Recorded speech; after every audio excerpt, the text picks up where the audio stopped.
कोई बात good to C you. अच्छा लगा आपसे मिलके। सो फिटनेस पे बहुत ध्यान रखते हैं आप, नहीं, हमने सुना बिल्कुल। है एंड देख भी रहा हूँ मैं, आप जोड़े सोड़े काफ़ी अरे ब्यूटीफुल है, यार, अच्छे से। तो बताइए कि इन दिनों लॉकडाउन का भी टाइम है, थोड़ा शूटिंग हालांकि स्टार्ट हो गई, तो बताइए कि कैसे चल रही है आपकी दिनचर्या। यार देखो, सुबह सुबह जो है वो जिम जाते हैं अच्छा सा नाश्ता करके, क्योंकि डाइट बहुत ज़रूरी है जिम के साथ। कई लोग हैं बेचारे वो वेट ही मारते रहते हैं, लेकिन उनको समझ में नहीं आता कि 70% जो है जो फ़र्क पड़ेगा, जो फ़ायदा होगा वो डाइट से होगा। तो सुबह 2 बॉडी पार्ट करते हैं जाके अच्छी तरह, थोड़ी सी रनिंग करते हैं, और उसके बाद शाम को जहाँ हम रहते हैं यार बड़ी अच्छी जगह है, वहाँ पे स्क्वाश कोर्ट्स हैं, टेनिस कोर्ट्स हैं, स्विमिंग पूल है, तो हम स्क्वाश के बहुत शौकीन हैं, अच्छे प्लेयर माने जाते हैं, तो स्क्वाश खेलते हैं जाके। सो इस तरह बैलेंस किए हुए हैं अपनी जो फिज़िकल रिजीम है, और उसको मिक्स करते रहते हैं यार, रोज़ एक ही चीज़ नहीं करते हैं। हमारी जो बीवी है वो बहुत अच्छी योगा इंस्ट्रक्टर है, as her hobby, as something which is her passion. उसके अलावा शी इज़ अ लॉजिस्टिक्स का पर्सन, बहुत सीनियर पोस्ट पे हैं यहाँ पे। लेकिन जितनी फिटनेस हमारे घर में है ज़्यादातर उनकी वजह से ही, क्योंकि बस कायदे प्लस कानून की मालकिन है वो, बहुत रेजिमेंटेड चलती हैं, तो उनकी वजह से हमारी ज़िंदगी में बहुत इस तरह के बहुत फ़ायदे हुए हैं। क्योंकि हम लखनऊ से हैं, खाने पीने के बहुत शौकीन आदमी हैं, हमारे बाप बहुत शौकीन आदमी थे, बहुत ज़्यादा खाना पकाते थे, बहुत अच्छा पकाते थे, तो उन्हीं से हमें शौक़ आया खाने का भी और पकाने का भी, खाने का भी, खिलाने का भी। एंड बट ये जो जितना डिसिप्लिन है वो उनकी वजह से, हमारी बीवी की वजह से आ गया है अब सब में। तो और जिस हम फील्ड में हैं यार उसमें ज़रूरी है। अब बिल्कुल I am at a certain age जिसमें जहाँ हल्का सा छोड़ा वहीं से फैलना शुरू कर देंगे, तो I don't want that to happen. बिल्कुल। तो इसलिए लगे रहते हैं ना, एंजॉय वर्किंग आउट यार, आई आई आई थिंक रियली घर में एंजॉय। कोई एक ऐसा इंसान होना भी चाहिए जिसकी वजह से हम डिसिप्लिन फॉलो कर सके। एक की वजह से कम पूरा घर जो है डिसिप्लिन में चलना चाहिए। हाँ बिल्कुल। हमारे डैडी दादा परदादा के टाइम पे हम देखते थे, एंड नाउ आपकी वाइफ सब संभाल रही, तो बहुत ही अच्छी बात है। हाँ हाँ बिल्कुल। हमारी वाइफ जो है वो ऑस्ट्रिया की हैं, हिंदुस्तान की है नहीं। और हम लोग के जो खानों के तरीक़े हैं और जो टाइमिंग है वो बहुत ऑफ है यार। हम लोग रात में खूब सारा खाना खा के सो जाते हैं सो एकदम से। जाते हैं। और यूरोप में, अमेरिका में यूजुअली बड़ा अच्छा चलन है, बहुत हेल्दी चलन है कि 6:30 बजे डिनर हो जाता है। तो शुरू शुरू में जब हम अपने ससुराल जाते थे तो 6:30 बजे कुछ खाया, उसके बाद ये लोग तो मस्त हो जाते थे। अब 9 बजे मुझे भूख लगती थी, मैं कहता था कि अब खाना कहाँ है, तो कहते खाना तो हो गया। तो शुरू में उसमें प्रॉब्लम हुई, लेकिन बाद में उसके फ़वायद जिसे कहते हैं, जिसके फ़ायदे हैं वो समझ में आए काफ़ी। तो भूख का तो ये है यार कि जितनी बढ़ा लो बढ़ जाएगी, जितनी कम कर लो कम हो जाएगी, और कम ही बेहतर है। बिल्कुल। सो फूडी भी बहुत है आप, खाना बहुत भी बहुत आपको बनाने आता है। बिल्कुल। टर्की घूम कर आए हैं, पूरी दुनिया घूम कर आए पूरी हैं। दुनिया बताइए कि घूमी। आपका फेवरेट प्लेस क्या है एंड। यार फेवरेट प्लेस, भाई देखिए अब ससुराल ऑस्ट्रिया में है, बहुत बहुत ज़्यादा खूबसूरत जगह है। हमारी जो वाइफ हैं वो 3rd जनरेशन वाइन मेकर हैं, उनके जो पेरेंट्स थे, फिर दादा दादी थे, उनसे जो पहले थे, तो उनके विनयार्ड्स हैं, वो लोग वाइन बनाते हैं, क्योंकि वो दुनिया का बहुत ही अम, अच्छा माना हुआ wine growing, red wine growing region है। तो and it is beautiful absolutely. तो वो हमारी बहुत पसंदीदा जगह है, क्योंकि जब हम यहाँ बहुत सारा काम कर लेते हैं तो उसके बाद जब वहाँ जाते हैं ऑस्ट्रिया के एक गांव में और पड़ जाते हैं जाके, तो उससे ज़्यादा सुकून कहीं मिलता नहीं है। उसके अलावा लंदन में यार मैंने काफ़ी टाइम स्पेंड किया है, और लंदन मेरे ख्याल से टहलने के लिए, घूमने के लिए, कल्चरली बहुत rich, and in terms of history बहुत ही कमाल जगह है। तो that is one of my favourite places. हालांकि अब बहुत भीड़ हो गई है लंदन में, लेकिन भीड़ कहाँ नहीं है यार, जो बम्बई से जाए वो भीड़ की शिकायत तो नहीं कर सकता। बिल्कुल नहीं कर सकते। उसके अलावा यार मैं बहुत एविड बाइकर हूँ, बाइक चला रहा हूँ बहुत टाइम से, और मैं पहाड़ों में जाता हूँ हर साल। कई बार अकेला, कई बार कुछ दोस्त हैं उनके साथ, तो पूरा जम्मू और कश्मीर और दुनिया में कई जगह मैं बाइक से जा चुका हूँ। तो मुझे पहाड़ बहुत पसंद है उस लिहाज से। अ, तो हाँ यार, मतलब एक फेवरेट जगह कहना ज़्यादती होगी। मतलब वो है कि आप एक किताब पढ़ें और आप कहें कि यही पढ़ना मुझे अच्छा लगा, वो उसमें मज़ा नहीं आएगा, उसमें ज़िंदगी का लुत्फ़ नहीं है। इसके अलावा मैं आपके शो पर आता हूँ जो हाल ही में ऑफ हुआ है, जी लेकिन जी। बहुत ही ब्यूटीफुल रहा है, लोगों ने बहुत अप्रिसिएट किया। ज़िंदगी मेरे घराना, तो ज़िंदगी बताइए मेरे कि घराना। ज़रा कि कैसा रहा एक्सपीरियंस। अभी भी याद करते हैं आप उस शो को याद एंड। क्या करते हैं यार, भूल तो पाए नहीं है। बिल्कुल। और जब आप इतना वक्त, इतना इतनी मेहनत, इतने सारे इमोशन किसी चीज़ को दें, तो वो आपका एक हिस्सा बन जाता है। बहुत अच्छा किरदार था प्रीतम चौधरी जो हमने प्ले किया। बहुत अच्छे को एक्टर्स थे, बहुत अच्छे राइटर थे हमारे। बड़े हैं, हमारे दोस्त भी हैं, बहुत ज़हीन आदमी हैं, उनके जैसे राइटर मेरे ख्याल से हमारी इंडस्ट्री में कम है। He is the head of the writers association, जमा हबीब साहब।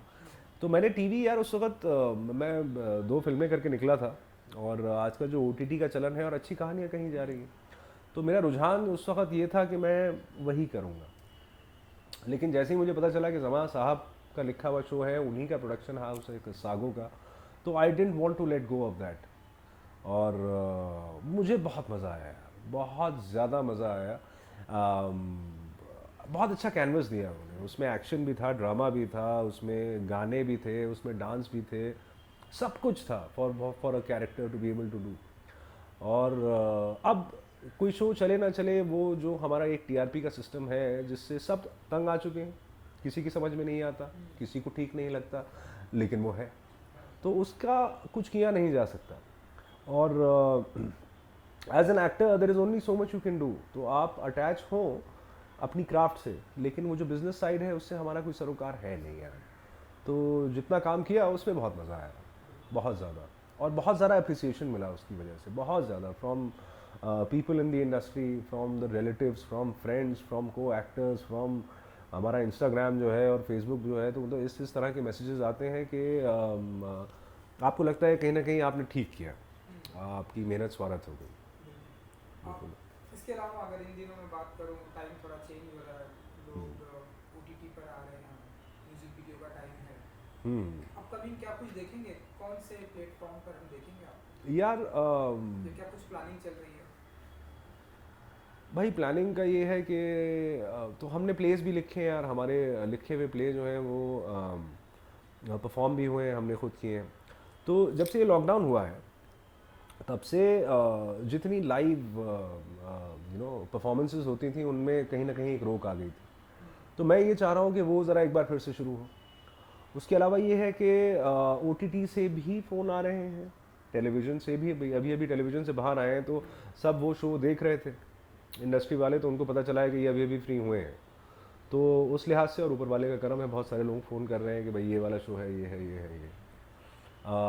एक आध फिल्मों की भी बात चल रही है, बातें बहुत सी चल रही हैं अभी, और अभी अभी निकले। तो मैं चाह रहा था कि मतलब जब आप 8-9 महीने लगातार काम करो तो आप चाहते हो कि थोड़े दिन के लिए ज़रा यार सुकून से बैठ जाओ। तो वो सुकून का जो वक्त है वो मेरा धीरे धीरे से ख़त्म हो रहा है। I have taken a nice break, और बातें अच्छी अच्छी चल रही हैं मेरे बारे में। ये थोड़ी सी सच्चाई लोगों को पता है कि मुझे जो नहीं अच्छा लगता उस पर मैं मना कर देता हूँ यार। मेरे लिए कभी भी, और हाल मतलब पिछले एटलीस्ट 10 सालों में, मैं 21 साल से यहाँ हूँ, तो मुझे एक पॉइंट पे ये समझ में आ गया था कि अगर पैसे कमाने के लिए एक्टिंग करोगे तो मज़ा नहीं आएगा। और मैं आया मज़े ही करने के लिए था, क्योंकि मुझे एक्टिंग बहुत पसंद है, मुझे वो क्राफ्ट बहुत पसंद है। हीरो हो, और जो आजकल का चलन है कि भाई आपके इतने फॉलोअर हो गए, आपने इस तरह फ़ोटो खींच ली और आप पॉपुलर हो गए, वो मेरा लुकआउट है नहीं यार। भले ही मैं काम करूं और उसके बाद लोगों की नज़रों से गायब हो जाऊं एज हसन, और मुझे सिर्फ वो किरदार में देखें, I am very happy doing that. मेरी क्राफ्ट बोलनी चाहिए, मेरा वो काम बोलना चाहिए, मैं उस हद में खुश हूँ। उसके अलावा I am slightly a private person, मैं नहीं चाहता कि हर वक्त कोई गुस्सा रहे मेरे अंदर। हालांकि आई रियली अप्रिशिएट जितने फैंस हैं, जितने लोग काम को पसंद करते हैं, वो जब बात करते हैं, बढ़ावा देते हैं, तो वो सराखों पे है। लेकिन आजकल थोड़ा वक्त उस सेंस में अलग हो गया है, क्योंकि क्राफ्ट कोई फ़ोन करके आपको, आजकल बहुत कम लोग हैं जो पूछते हैं कि यार एनएसडी के हो, कि या काम किया है, या एक्टिंग की क्या वो है, या ज़बान कितनी साफ़ है। वो पूछते हैं फिट हो रहे हो कि नहीं हो रहे हो, जैसे कि ओलंपिक में भेज देंगे क्या करेंगे। या फिर ये पूछते हैं कि भाई फॉलोअर कितने हैं आपके। हाँ, ये that parameter has changed which is not very nice I think. और बस उसके अलावा जो प्रॉमिसिंग चीज़ ये है कि ओटीटी में हर इंसान जो घर पे बैठा हुआ था, जिसके पास कहानियाँ थीं, जो निर्देशक था, जो डीओपी था, या कि कोई भी टेक्नीशियन था, एक्टर था, उसको काम मिल गया, एक बहुत बड़ा प्लेटफॉर्म खुल गया। That is very encouraging. हर आदमी अपनी कहानी आजकल कह सकता है, वो बड़ा अच्छा एक फेज चल रहा है। तो उसको बैलेंस करना है यार, जहाँ से जो अच्छा मिलेगा, जिसमें मज़ा आएगा, वो कर लेंगे। मज़ा आना ज़रूरी है। मज़ा आना जरूरी, बहुत ही अच्छी बात कही आपने।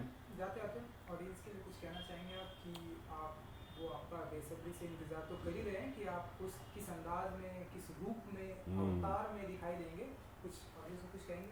भाई जब आऊँगा तो मेहनत से आऊँगा, सच्चाई से आऊँगा, और उम्मीद और दुआ ये करूँगा कि आपके दिल में घर कर जाऊँगा।